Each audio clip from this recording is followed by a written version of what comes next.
welcome to all the parents joining us this morning, and we are very excited because we have a very special host with us this morning that's going to actually take us through a few practical things in the next few weeks. So really make a note on joining us on a weekly basis and just getting some practical tips in your empowering parents journey. So we have Bronwyn this morning, and she is hi Bronwyn. She's an occupational therapist, and she is a very practical mom and a very practical wife.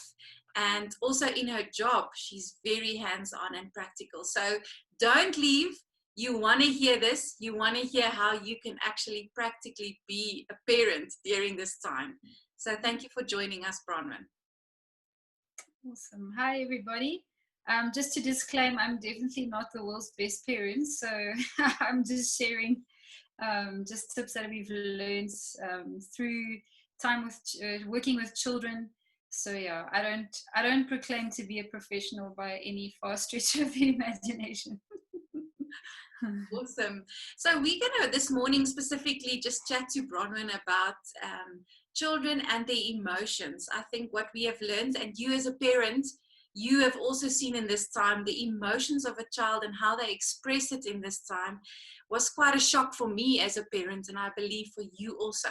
So we're just going to ask Bronwyn a few things that she can guide us on, and things she's also tried out with the children she's working.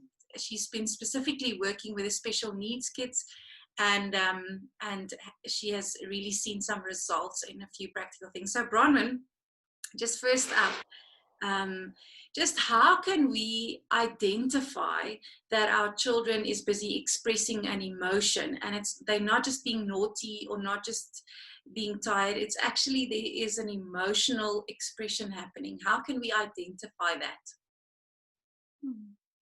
Yeah, I think that's a really good question, Rhett. Emotions are really complex, even in adults. I mean, if we think about our own emotions on a daily basis, and so emotions in children are even more complex. And I think the reason, the thing that makes it so difficult is that children are unable to express, so they lack vocabulary. And they also don't always have the insight to know, this is what I'm feeling. They don't always understand what they're feeling. And so actually you probably know the difference between emotion and behavior because they express emotion through their behavior. So often you will see that the way the child plays, even the way the child behaves, is the way that they're expressing emotion, because a play is their language. And so you'll often see it come through their behavior in what they're feeling. And tired is an emotion. So frustration is an emotion.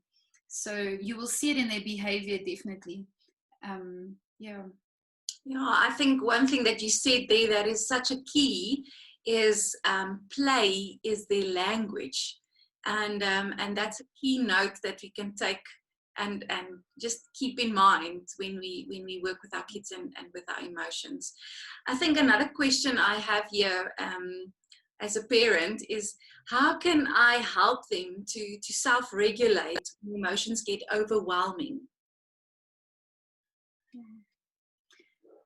I think that's also a tough one, and I think to always create an atmosphere to validate or acknowledge emotion.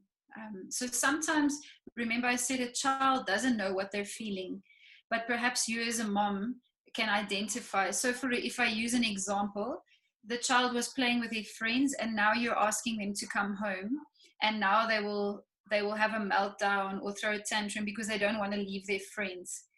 So you're actually acknowledging. So to acknowledge as a mom, to say, or as a parent to say, I acknowledge that you're sad that you're leaving friends, but we will play again tomorrow. So I think the biggest thing is also to acknowledge or to identify to the child, what are you feeling?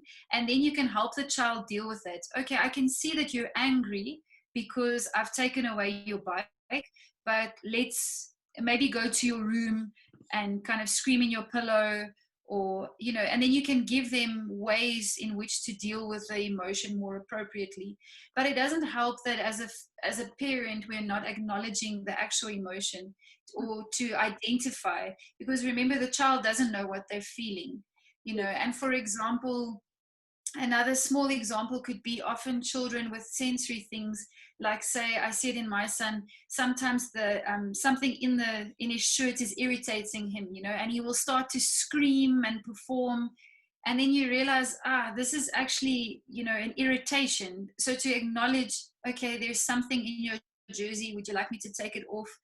Or so to really voice it, I can see that you're irritated, especially for the older children. I can see that you're sad, but let's rather express it in this way, or let's rather express it. So as a parent, to start to also notice your child's behavior and start to put words to that behavior and to that emotion. Yes. Yeah, great. I think that will help us a lot, is just that acknowledging the emotion. Ronan, I'm just thinking, maybe you have a few examples for us of what we can do to express that emotions. Like, in what ways? You said now a healthy way of expressing emotions. What ways can we use as parents to healthily express our emotions or their emotions? Yeah. I think something as well, as parents, we must remember that so children learn how to deal with emotion, or they learn about emotion in ways. And one of the ways that they do that is by mirroring, or imitating. So that is also something important to remember, that as a parent, how you respond to emotion and how you react to emotion is how the child will start to. I mean, that goes without saying, that if you're angry and you start throwing things as a parent, or you start slamming doors, you will start to see your child slamming doors. So I think that's also really important to remember, that how we express emotions as parents is going to really influence the way, and even things like sadness, to not, I think sometimes as parents we want to hide that emotion, but by doing that we don't actually allow or give our children permission to experience the same emotion. So yes, mommy is sad, acknowledging mommy is sad, but it's because of this, but it's going to be okay, things like that. So I think the most difficult emotion to deal with is usually aggression or anger. So again, I would say to acknowledge the child's feeling that. So I see that you're angry, and you're angry about 1, 2, 3, but let's rather, and then I would give something physical to do. So like punching a pillow or throwing a ball at a target, having some physical outlet, especially for aggression and anger. Let's run around the garden 3 or 4 times.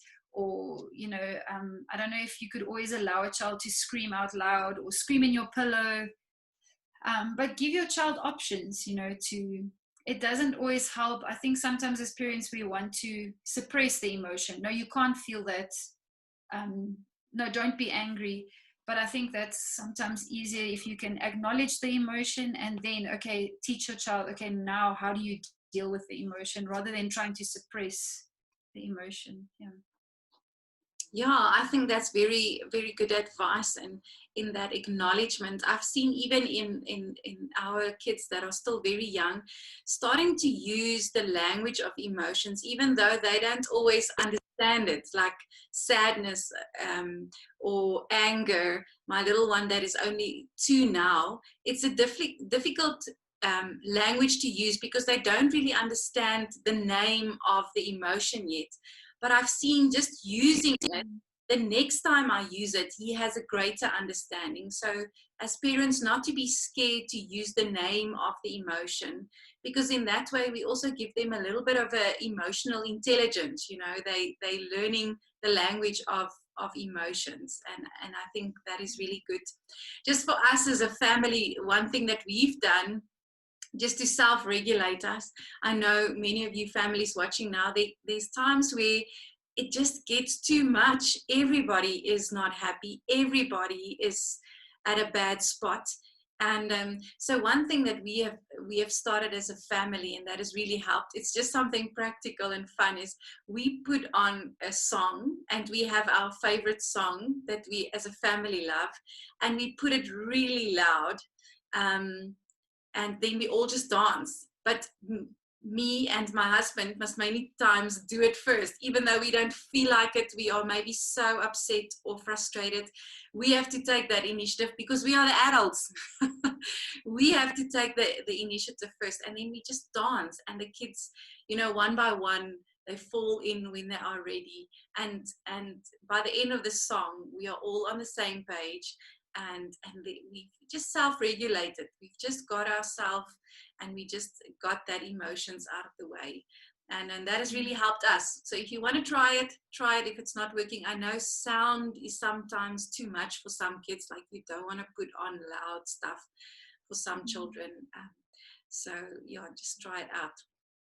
Great. I love, because you also have a physical component to that, and that kind of is also what helps children to regulate, is that physical component of dancing. And it's kind of it's a healthier way to express an emotion, is through dancing. Yeah. Yes. Bronwyn, is there anything else you just want to leave with us before we go, just with the children and emotions, and us adults and emotions?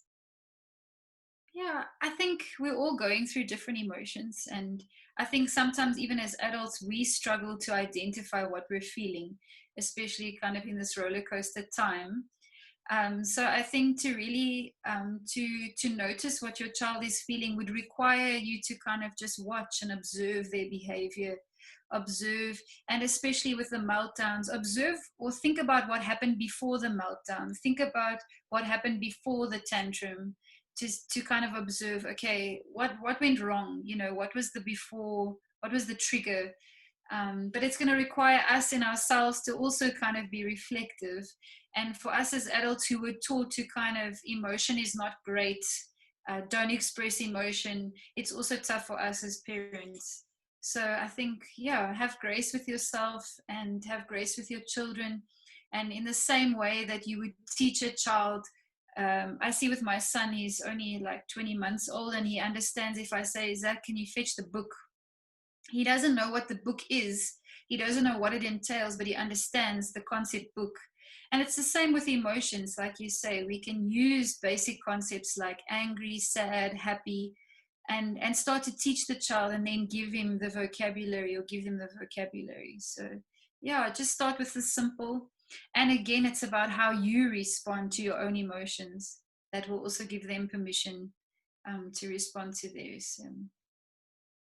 Yeah. Thank you so much, Bronwyn, for just sharing a whole lot of information and practical tips. I think it's really going to help us, and just helping our children with what they're going through emotionally. And I think every parent, if you are watching today, make sure that you are emotionally also at a good place before you try to handle your child's emotions. Take that time out. We as parents need, I think the most difficult thing in this time is to balance work and family life and cleaning the house. I think it's really a difficult time because work is now 24/7.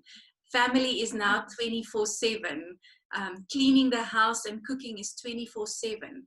And we need to, like Bronwyn said, give yourself grace. Take that time out just to fill your tank, fill yourself up so that you can help your child again. It's like when we climb on the airplane and they do that whole thing of, put on your mask, this and this and this is what you're going to do. They always say, make sure that you as a parent first put on your mask before you put your child's mask on. And I know I would personally first want to help my child and then help myself.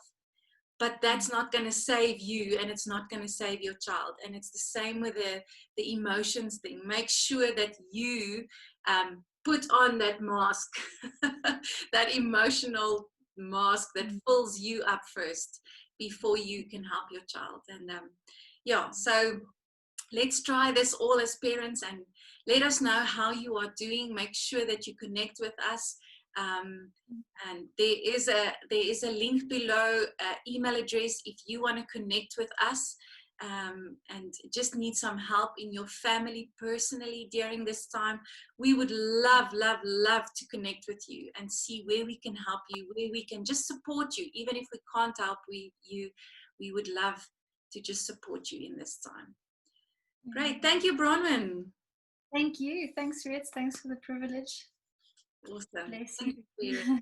Bye.